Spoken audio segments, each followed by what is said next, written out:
वाहेगुरु जी का खालसा, वाहेगुरु जी की फतेह। भाइयों, मैं आज आपके बीच में फिर उपस्थित हूँ और आज मैं बुद्ध के ऊपर चर्चा करूंगा। बुद्ध की टीचिंग क्या है और उसका प्रभाव क्या है, इसको एक्सप्लेन करने का प्रयास करूंगा। आपसे विनती है कि इस चर्चा को पूरा सुनिए और ज़्यादा से ज़्यादा लोगों तक इसको शेयर कीजिए ताकि सभी लोगों को बुद्ध की सच्चाई पता चल सके।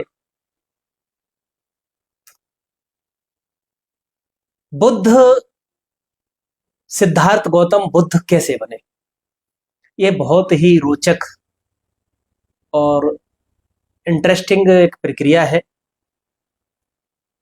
सिद्धार्थ गौतम जब बड़े हो रहे थे तो उनके पिता शुद्धोधन को असित मुनि की भविष्यवाणी थी, वो सता रही थी। असित मुनि ने भविष्यवाणी की थी कि अगर ये गृहस्थी में टिक गया तो ये बहुत बड़ा सम्राट बनेगा और नहीं तो ये सन्यासी बनेगा। तो उस भविष्यवाणी को मद्देनजर रखते हुए महाराजा शुद्धोधन ने सिद्धार्थ गौतम को गृहस्थी, माया, इसमें जकड़ने के लिए उनके लिए फुल ऐशो आराम की व्यवस्था की। उनके शयन कक्ष में सैकड़ों नौजवान स्त्रियां होती थीं और उनको ट्रेंड किया गया था कि इसको अपने में लिप्त रखना है।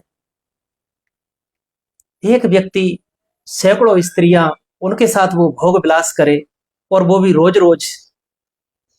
तो सिद्धार्थ गौतम का मन ऊब गया और सिद्धार्थ गौतम को ऐसा लगा कि इससे तो अच्छा है कि मैं आत्महत्या करके मर जाऊं।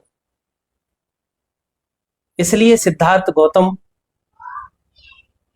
नेपाल में जो कोसी नदी है उसमें आत्महत्या करने के लिए उन्होंने छलांग लगा दी और वो बहते हुए बिहार में, जब बिहार के लोगों ने देखा कि कोई मुर्दा बह रहा है तो उन्होंने उसको निकाला, उनके मुंह से पानी वगैरह निकाला गया, उनको समझाया।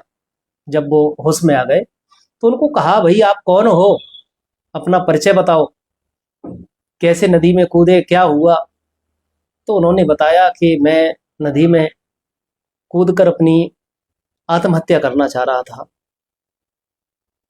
क्योंकि मुझे चारों तरफ से स्त्रियों के द्वारा जकड़ने का प्रयास किया गया, रोज रोज भोग विलास, उससे मैं ऊब गया। इससे तो अच्छा है कि मैं मर जाऊं, कि मैं महाराजा शुद्धोधन का पुत्र हूं, मेरा नाम सिद्धार्थ गौतम है। तो लोगों ने आपस में चर्चा की कि ये राजा का पुत्र, सारे ऐशो आराम के इसके पास साधन, लगता है ये बुद्धू है। लोगों ने उनको बुद्धू कहना शुरू कर दिया। अब वो घर नहीं लौटना चाहते थे सिद्धार्थ गौतम। तो उनकी मुलाकात पंचवर्गीय भिक्षुओं से हुई कुछ ही समय में। तो उन्होंने कहा कि तू घर नहीं लौटना चाहता, कोई बात नहीं, जीवन बसर करने के लिए हम तुझे एक भिक्षा पात्र दे रहे हैं। तो पंचवर्गीय भिक्षुओं ने सिद्धार्थ गौतम को भीख मांगने वाला कटोरा दिया। उन्होंने मांग कर खाना, इस तरह से अपना जीवन यापन करना शुरू कर दिया। जब ये सारी चीजें हुई, धीरे धीरे उन्होंने अपना एक भिक्षुओं का एक ग्रोह तैयार कर लिया, संघ तैयार कर लिया। फिर धीरे धीरे जब बुद्ध की टीचिंग फैली, बुद्ध ने लोगों को चेतना फैलाई, तो ब्राह्मणों ने, जो गौतम बुद्ध थे, उनकी चुंद नाम के सुनार के द्वारा हत्या करवा दी। चुंद नाम के सुनार ने बुद्ध को जहर दे करके बुद्ध को मरवा दिया। ब्राह्मणों ने ये पहला हमला नहीं किया था। बुद्ध के जो दो प्रिय शिष्य थे, सारपुत्र और मोदगल्यान, उनको भी ब्राह्मणों ने मार दिया था। फिर बुद्ध का जो फुफेरा भाई था देवदत्त, देवदत्त को ब्राह्मणों ने बुद्ध बनाकर प्रचार किया, क्योंकि बुद्ध के जीवन काल में ही भिक्खु संघ दो भागों में टूट गया था, हीनयान और महायान। तो महायानियों ने देवदत्त को बुद्ध स्थापित किया और बुद्ध बना करके उन्होंने पूरे एशिया में प्रचार प्रसार किया। तो फिर जो बुद्ध स्थापित हुआ वो देवदत्त को स्थापित किया। और बुद्ध के परिनिर्वाण के बाद, यानी उनकी हत्या हो गई, उसके बाद बुद्ध की हत्या के लगभग 350 साल के बाद ब्राह्मणों ने त्रिपिटक लिखा, बुद्ध धर्म के ग्रंथ लिखे। बुद्ध के समय पर लिखने की परंपरा थी, कागज भी था, कई ग्रंथ भी उपलब्ध थे। तो बुद्ध ने कोई किताब नहीं लिखी। इससे पता चलता है कि ये पढ़े लिखे भी नहीं थे। तो बुद्ध का कोई लिटरेचर अवेलेबल नहीं था। बुद्ध के मरने के 350 साल बाद त्रिपिटक लिखा गया, और त्रिपिटक लिखा महायानियों ने। महायानी बुद्ध के खिलाफ विचारधारा वाले लोग थे, उन्होंने त्रिपिटक लिख के तैयार किया। और त्रिपिटक में उन्होंने जितनी वो गप हाँक सकते थे वो हाँकी। और उन्होंने अपनी जो महासंघ था उनका, या महायान था, उसकी विचारधारा को स्थापित करने के लिए उसके समर्थन में तर्क, कहानियां, कथाएं तमाम प्रस्तुत करी। तो आज मैं जो एलीट क्लास सर्विस जो महायानियों के द्वारा फैलाई गई उसके संबंध में बताऊंगा। जो महायानी थे वो मूल रूप से ब्राह्मण थे, हालांकि बुद्ध भी ब्राह्मण ही थे। और बुद्ध के जितने भी 27 अवतार हुए, 27 बुद्ध हुए, वो भी सब ब्राह्मण ही थे। एक आध दो उसमें छत्री था, नहीं तो सब ब्राह्मण थे।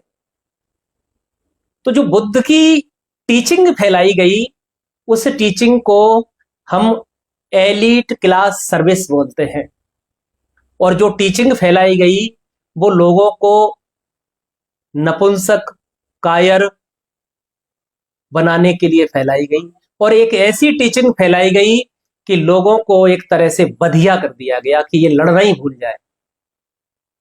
और टीचिंग थी, बोले शांति से रहो, प्रेम करो, करुणा करो, हिंसा कतई मत करो। बैर से बैर शांत नहीं होता, इसलिए बैरी से भी प्रेम करो। जब ये बातें लोगों को रोज रोज सिखाई गई तो लोगों ने शांति की अपील करना शुरू कर दिया, लड़ना झगड़ना बंद कर दिया, शांति की बात होने लगी। कोई किसी को मारता भी तो बोले शांति से रहो, कोई बात नहीं, उसने कर्म किया है, उसके कर्म उसको दंड देंगे, तुम्हें लड़ने की, परेशान होने की कोई जरूरत नहीं है। मैं एक बार फिर रिपीट कर देता हूं, लोगों को सिखाया गया शांति से रहो, दया करो, करुणा करो, मैत्री करो, हिंसा कतई मत करो। बैर से बैर शांत नहीं होता, इसलिए बैरी से भी प्रेम करो, राजीनामा करो। ये टीचिंग दिन रात सिखाई गई। फिर लोग लड़ना भूल गए, लोगों ने युद्ध अभ्यास करना बंद कर दिया, हथियार चलाना भूल गए। और इस तरह से बुद्ध के की जो टीचिंग खड़ी की गई महायानियों के द्वारा, उसकी वजह से लोग लड़ना भूल गए। इन पर जुल्म हो जाता तो शांति की अपील भी यही बुद्धिस्ट करते। दिन रात लोगों को यही सिखाया जाता, आपको दया करनी है, करुणा करनी है, मैत्री करनी है, हिंसा कतई नहीं करनी। बोले बैर से बैर शांत नहीं होता, इसलिए बैरी से भी प्रेम करना है। जब लोगों को दिन रात ये टीचिंग सिखाई गई तो लोग पूरी तरह से लड़ना भूल गए। जब ये लड़ना भूल गए, पूरे देश के लोगों को इस तरह से एक मेंटल लॉक कर दिया कि ये कभी लड़े ही नहीं, कोई प्रतिकार नहीं करे। सम्राट अशोक के द्वारा भी ऐसी ही टीचिंग का प्रचार किया गया। सम्राट अशोक ने सेना का भी निशस्त्रीकरण कर दिया था। लोगों को एक तरह से जितने भी बुद्धिस्ट थे उनको लड़ना भुला दिया गया। जब ये लड़ना भूल गए तो पतंजलि, जिन्हें महर्षि पतंजलि भी कहते हैं, उनका चेला था पुष्यमित्र शुंग। पुष्यमित्र शुंग के द्वारा बृहद्रथ मौर्य, जो मौर्य साम्राज्य का अंतिम शासक था, उसको कॉन्फिडेंस में ले लिया।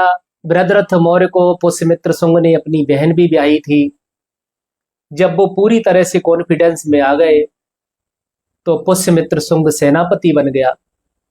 पुष्यमित्र शुंग ने एक दिन बृहद्रथ मौर्य को कहा कि रेगिस्तान की तरफ बुद्ध धर्म का प्रचार प्रसार नहीं हुआ है, इसलिए हम इधर प्रचार प्रसार करना चाहते हैं, हमको अनुमति दी जाए। तो बृहद्रथ मौर्य ने उसको अनुमति दी। पुष्यमित्र शुंग, पतंजलि और अपने जितने भी गोपनीय उनके थे सबको लेकर के राजस्थान के पोखरण में इकट्ठा हुए और पोखरण में कंटिन्यूअसली 3 दिन 3 रात तक मीटिंग चली कि हमें मौर्य साम्राज्य को ध्वस्त करना है और बौद्धों का जीनोसाइड करना है, कैसे किया जाए। तो फिर इन्होंने विजयादशमी का उत्सव के नाम पर लोगों के पास जो थोड़े बहुत हथियार शस्त्र थे वो हथियार पूजा, शस्त्र पूजा के नाम पर इकट्ठे करवाए और इकट्ठे करके जब सबको कंट्रोल में ले लिया, सबसे पहले बृहद्रथ मौर्य की हत्या की। हत्या करने के बाद पुष्यमित्र शुंग का जो महल था उसमें आग लगाई गई, लूटपाट हुई, फिर लोगों का जीनोसाइड शुरू हुआ। ऐसा बताते हैं कि जब पुष्यमित्र शुंग ने बौद्धों का जीनोसाइड करवाया तो चारों तरफ हाहाकार मच गई। 10 करोड़ लोगों का जीनोसाइड करवाया। जो सरयू नदी है ना, वो सरों से, उसमें सरों की एक तरह से बाढ़ आ गई, इतने सर काट काट के इकट्ठे कर दिए। मध्य प्रदेश में एक जगह पड़ती है नरकटिया, वहां इंसानों को काटा गया। एक जगह पड़ती है नागदा, वहां बौद्धों को जिंदा जलाया गया। नरवल पड़ते हैं 3, वहां बौद्धों की स्त्रियों महिलाओं की बलि दी गई। और जिन लोगों ने मरे हुए बौद्धों की लाशों को देखा और उसके ढेर को देखा, बहुत से लोग पागल हो गए। कई लोग तो इतने सदमे में चले गए कि उन्होंने सुसाइड कर ली। इतनी चारों तरफ हाहाकार मची। और इतना बड़ा जीनोसाइड करने में जो ब्राह्मण कामयाब हुए वो बुद्ध की टीचिंग की वजह से कामयाब हुए, क्योंकि बुद्ध ने लोगों को लड़ना भुलाया। बुद्ध की टीचिंग के द्वारा लोग लड़ना भूल गए और दिन रात यही सिखाया गया, बोले शांति से रहो, हिंसा मत करो, प्रेम करो, मैत्री करो, दया करो, करुणा करो, बैर से बैर शांत नहीं होता है, इसलिए बैरी से भी प्रेम करो। इतनी खतरनाक टीचिंग जिस कौम को सिखा दी जाए वो बैर भूल जाती है। इसलिए आज जितने भी जो दलित हैं, ये पहले बुद्धिस्ट हुआ करते थे, बुद्ध को मानते थे, जितने भी दलित हैं उनके जहन में, उनके डीएनए में वही टीचिंग घुसी हुई है। इनके चाहे किसी नौजवान की हत्या हो जाए, चाहे लैंगिक अपराध हो जाए, चाहे घरों को आग लगा दी जाए, चाहे जीनोसाइड कर दिया जाए, ये साल 2 साल में राजीनामा कर लेते हैं। ये बैर नहीं पालते, बदला नहीं लेते। इसकी वजह से भारत पर 2000 वर्षों से ब्राह्मणी राज कायम है। खास तौर पर जो भारत के दबे कुचले लोग हैं उन पर ब्राह्मणी राज कायम है। ये मूल रूप से पूर्णतः ब्राह्मणों के गुलाम हैं, उसके अधीन हैं। बुद्धिस्ट लड़ना कैसे भूल जाते हैं, 2 एग्जाम्पल बताऊंगा। कानपुर जिले में मेरा ननिहाल है, वहां भोगनीपुर के पास में मूसानगर पड़ता है, घाटमपुर पड़ता है। तो घाटमपुर के पास में एक गांव है मंगटा। मंगटा गांव में बुद्ध कथा हो रही थी। जब बुद्ध कथा हो रही थी तो ये बुद्ध को तो एक्चुअल फॉलो करते ही नहीं, इन्होंने अंबेडकर के द्वारा करी गई 22 प्रतिज्ञाएं पढ़ दी। तो वहां राजपूतों और ब्राह्मणों के नौजवान लड़के आए, 1000 लोग उपस्थित थे सभा में। मात्र 25 से 30 लड़कों ने सबकी बुरी तरह से पिटाई की, महिलाओं के साथ बदसलूकी की, और उसका ये बुद्धिस्ट कुछ नहीं बिगाड़ पाए, क्योंकि 1000 थे, और थे कैसे?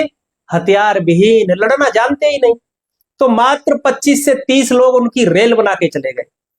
ठीक ऐसी ही घटना कुछ समय बाद वहां एक पहेवा गांव पड़ता है, उसमें घटित हुई। उसमें भी यही हाल हुआ। तो जितने भी बुद्धिस्ट हैं, ये लोगों को लड़ना भुलाते हैं, ये कभी लड़ते नहीं, टकराते नहीं। बुद्ध का दर्शन राज करने का दर्शन नहीं है, ये राजपाट त्यागने का दर्शन है। जैसा कि मैंने पिछली चर्चा में भी बताया कि जो बुद्ध के जो 4 आर्य सत्य हैं, वो केवल लोगों को भयभीत करने के लिए, डराने के लिए है। बुद्ध की टीचिंग लोगों को भयभीत करने के लिए है, डराने के लिए है, साथ ही साथ लड़ना भुलाने के लिए है। कहना चाहिए कि लोगों को बुद्ध की टीचिंग के द्वारा बुद्धू बनाया जाता है, मूर्ख बनाया जाता है। जबकि दशमेश पिता गुरु गोविंद सिंह जी कहते हैं, कोई किसी को राज न दे है, जो ले है सो निज बल से ले है। शस्त्रन के अधीन है राज, राज बिना धर्म ना चले है, धर्म बिना सब दले मले है। तो राज निज बल से मिलता है, शांति की अपील करने से, धम्म धम्म करने से, तृष्ण का जाप करने से नहीं मिलता। तो बुद्ध के दर्शन के द्वारा इन दलितों को एक तरह से ब्लॉक किया गया है।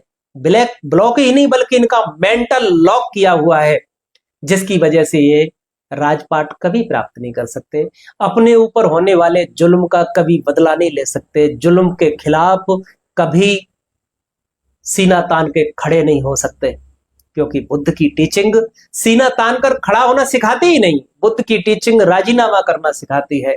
तो दलितों के ऊपर कितना भी जुल्म हो जाए, ये पैसा ले लेते हैं, ज्यादा बड़ा जुल्म हुआ है तो 1-2 बीघा खेती ले लेते हैं और उसके बदले में राजीनामा कर लेते हैं।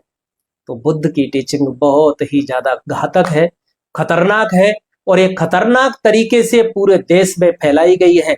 और यहाँ के जितने भी दलित हैं, ये आजाद नहीं हो जाएं, एक षड्यंत्र के तहत इनको बुद्ध की ओर धकेला गया है। मैं आपको ले चलता हूं 14 अक्टूबर 1956 की ओर, जब डॉक्टर अंबेडकर ने बुद्ध धर्म ग्रहण किया। उससे पहले 13 अक्टूबर 1956 को डॉक्टर अंबेडकर ने एक प्रेस कॉन्फ्रेंस की, और उस प्रेस कॉन्फ्रेंस में डॉक्टर अंबेडकर कहते हैं कि मैंने गांधी जी को एक बार वचन दिया था। बोले क्या वचन दिया? कि जब भी अवसर आएगा तो मैं ऐसा धर्म ग्रहण करूंगा जिससे हिंदू संस्कृति, हिंदू इतिहास, भारत संस्कृति, भारत इतिहास को कम से कम नुकसान पहुंचे। और भारत की संस्कृति और भारत का इतिहास है, यह पूरी तरह से हिंदू इतिहास है, महायानियों का इतिहास है। तो जो महायान है वही बौद्ध धर्म है, वही हिंदू धर्म है। डॉक्टर अंबेडकर ने क्लियर किया।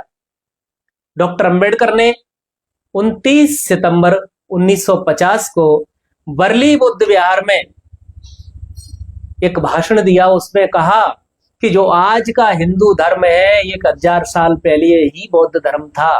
मुगल आक्रांताओं और अन्य कारणों की वजह से इसमें मिलावट हो गई और ये हिंदू धर्म बन गया। तो बौद्ध धर्म और हिंदू धर्म दोनों एक ही हैं। दलितों को एक तरह से गुलाम बनाए रखने के लिए बुद्ध की ओर धकेला गया है, और इस प्रक्रिया में, इस साजिश में डॉक्टर अंबेडकर शामिल हैं, क्योंकि डॉक्टर अंबेडकर ने गांधी को वचन दिया था कि जब भी समय आएगा तो ऐसा मार्ग चुनूंगा जिससे हिंदू भारत संस्कृति, भारतीय इतिहास को कम से कम नुकसान पहुंचे। तो उसी वचन की पूर्ति के लिए डॉक्टर अंबेडकर ने बौद्ध धर्म ग्रहण किया। और इसका जो रेफरेंस है वो बता देता हूं कि आप पढ़िएगा।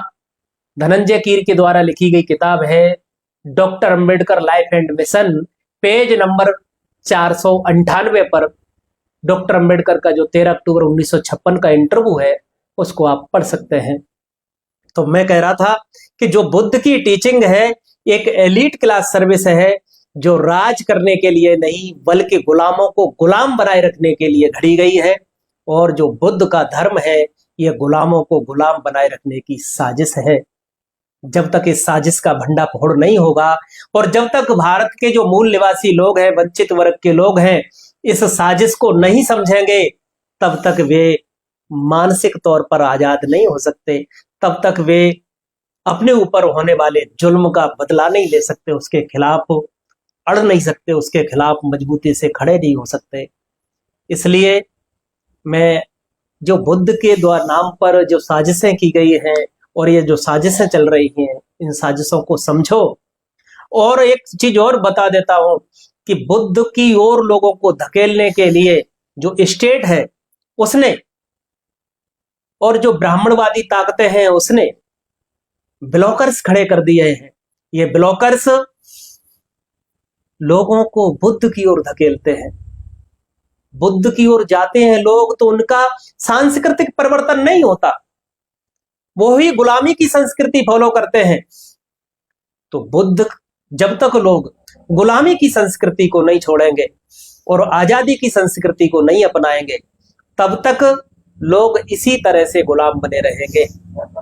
और आजादी की संस्कृति स्थापित हो, लोग आजादी से जिए, मान सम्मान स्वाभिमान से जिए, इस देश में बराबरी स्थापित हो, इसके लिए बेगमपुरा रिसर्च सेंटर के द्वारा मुहिम चलाई जा रही है कल्चरल ट्रांसफॉर्मेशन।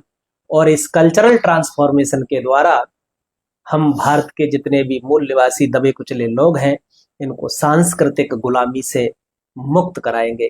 इसके लिए हमारा अभियान है। आप सभी ने मुझे सुना, इसके लिए आपका बहुत बहुत धन्यवाद। और आप सभी से विनती है, आग्रह है कि इस लाइव को ज्यादा से ज्यादा शेयर करें ताकि लोगों तक ये सच्ची और अच्छी जानकारी, महत्वपूर्ण जानकारी पहुंच सके और लोग इस पर विमर्श कर सके आखिर एलीट क्लास सर्विस क्या होती है, कि बुद्ध की टीचिंग के द्वारा लोग आज भी मानसिक रूप से गुलाम हैं और गुलामी की संस्कृति में फंसे हुए हैं और उस गुलामी को जी रहे हैं। तो आज इतना ही। आप सभी ने सुना, इसके लिए आभार। वाहिगुरु जी का खालसा, वाहिगुरु जी की फतेह।